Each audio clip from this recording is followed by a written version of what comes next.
We have some breaking news this morning. In Syria, there are some strikes by Israel because there were attacks in that northern region, that northern border region, and Israel's not going to stand for it. Marco Rubio, the Secretary of State, just a little bit ago at the State Department said, guys, maybe you want to back off, tamp it down a little bit. But this is a unfolding situation and some breaking news, and that's why Trey Yingst is going to join us from Tel Aviv for an update. Good morning, Trey.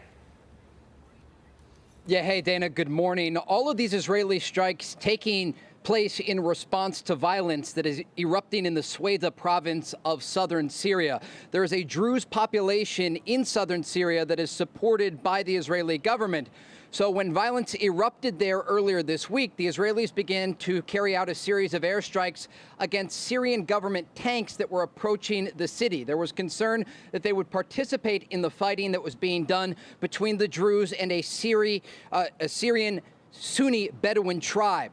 Now, as this was erupting, there were warnings and conversations taking place with Israeli officials using back channels to speak with the Syrian government, telling them not to enter the Sweda province because it could be a threat not only to Israel as these forces got closer to Israeli territory, but also to the Druze minority population there.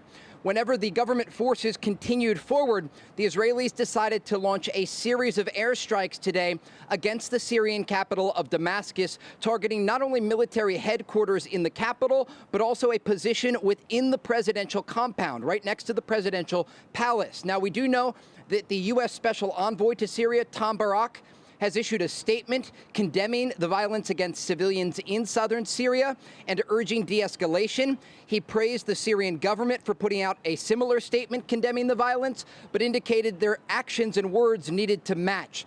The key here is that the Israelis want the Syrian government to ensure that the situation de-escalates and that the Druze population is protected.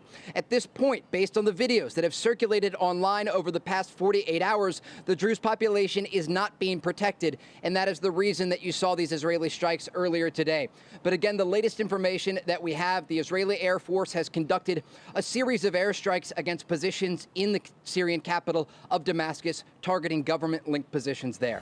All right, Dana. Trey Yingst, thank you for that breaking news development. We'll keep everyone posted.